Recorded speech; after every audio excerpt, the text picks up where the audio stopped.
मुग्धा और उसकी सास के बीच पूरा समय सास के किसी न किसी काम को लेकर मतभेद चलते ही रहते हैं।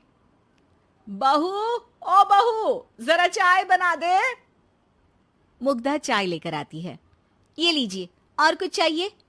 अरे नहीं, बस चाय पीने का मन था। जाओ, तुम दूसरा काम करो। चाय पीने के थोड़ी देर बाद सास दोबारा मुग्धा को आवाज लगाती है। अरे बहू रे, आओ बहू, जरा हलवा तो बना दे, मीठा खाने को मन हो रहा है। इसी तरह मुग्धा की सास पूरा समय कोई ना कोई काम बताकर उसे रसोई से बाहर तक निकलने नहीं देती। कभी चाय, कभी हलवा, कभी पानी तो कभी दूध, हर समय खाने को चाहिए और उसके लिए अपने हाथ पैर बिल्कुल नहीं हिलाने। परेशान किया हुआ है इन्होंने।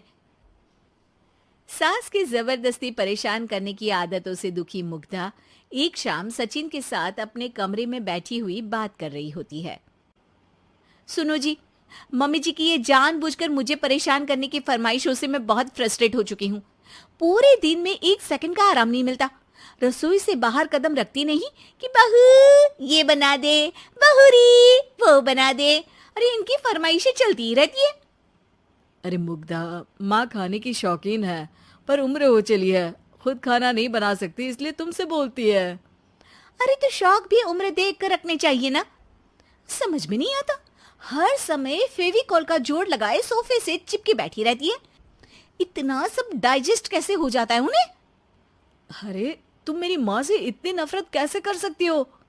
मैं उनसे नफरत नहीं करती जी, बस परेशान हूँ। जहां मुग्धा अपने पति से ये सब बोल रही होती है, वहीं उसकी सास भी कमरे के बाहर दरवाजे से कान लगाए सारी बातें सुन रही होती है और अगली दोपहर रसोई में मुग्धा के पास जाती है।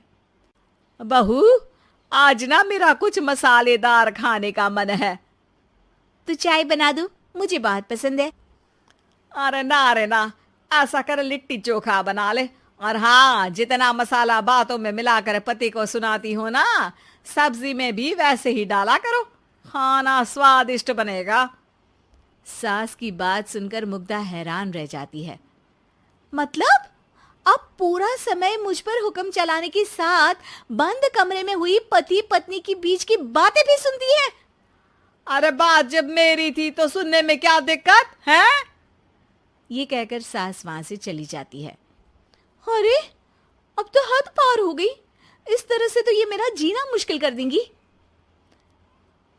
मुग्धा सास की हरकतों से परेशान उसका हल सोचने लगती है और इसी तरह कुछ दिन बीत जाते हैं, जिसमें सास का जन्मदिन आता है। मुग्धा बहुत खुशी के साथ अपनी सास को एंड्रॉयड मोबाइल गिफ्ट करती है। मम्मी, आपको सबसे बात करने के लिए बहुत दिक्कत होती है ना? कभी सचिन तो कभी मुझे बोलना पड़ता है, पर इस मोबाइल से आपको कोई दिक्कत नहीं होगी। एक जगह बैठे बैठे बहुत कुछ कर सकती हैं अब आप।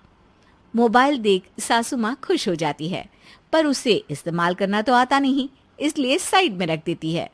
जिसे देख मुग्धा घर का सारा काम छोड़ मोबाइल सेट कर सास को इस्तेमाल करना सिखाने लगती है, जिसके बाद अब सास पूरा समय मोबाइल में ही लगी रहती है। हाय, जब से मम्मी को मोबाइल मिला है मेरी लाइफ में कितनी शांति आई है। अच्छा है, इसी तरह बिजी रहे तो मैं भी सुकून की जिंदगी जी पाऊंगी। अब मुग्धा जब मन करे काम करना, जैसा चाहे वैसा खाना बनाकर खाना, पूरा समय रिलैक्स और खुश रहने लगती है। क्या बात है, आजकल तुम बहुत चहक रही हो। अरे मम्मी जी से छुटकारा जो मिला है, अब ना फरमाइशें ना छुप छुप कर बातें सुनना। अच्छा, तो मोबाइल गिफ्ट करने की ये स्कीम थी। इसी तरह दिन बीतते हैं और अब मोबाइल पर लगी सास फरमाइशों की जगह सवालों के लिए बहू को आवाजें लगाना शुरू कर देती है। अरे बहू, सुन तो, देख जरा किसी का फोन क्यों नहीं मिल रहा? रिचार्ज खत्म हो गया है, पर अभी 4 दिन पहले ही तो मैंने किया था। इतनी जल्दी कैसे खत्म हो गया? अरे मैंने कल तेरी कनाडा वाली मौसी सास से 3 घंटे बात की थी ना। क्या? इतना महंगा तो मोबाइल भी नहीं आया जितना महंगा इसका रिचार्ज पड़ रहा है।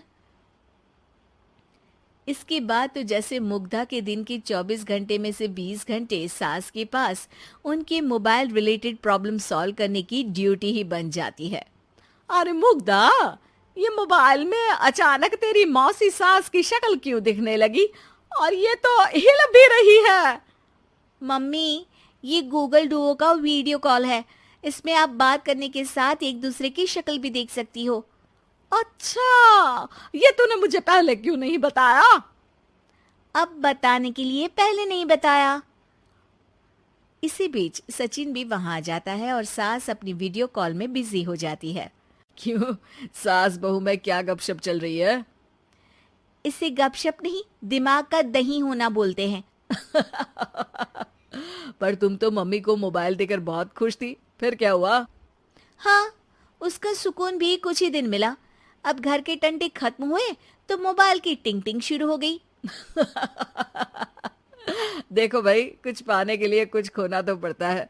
आखिर तुमने मोबाइल अपने फायदे के लिए ही तो दिया है, तो फिर सवालों के जवाब भी देने पड़ेंगे, क्योंकि जब तक उनके हाथ में ये फुंथरू रहेगा, तुम्हारी लाइफ में प्राइवेसी और सुकून रहेंगे।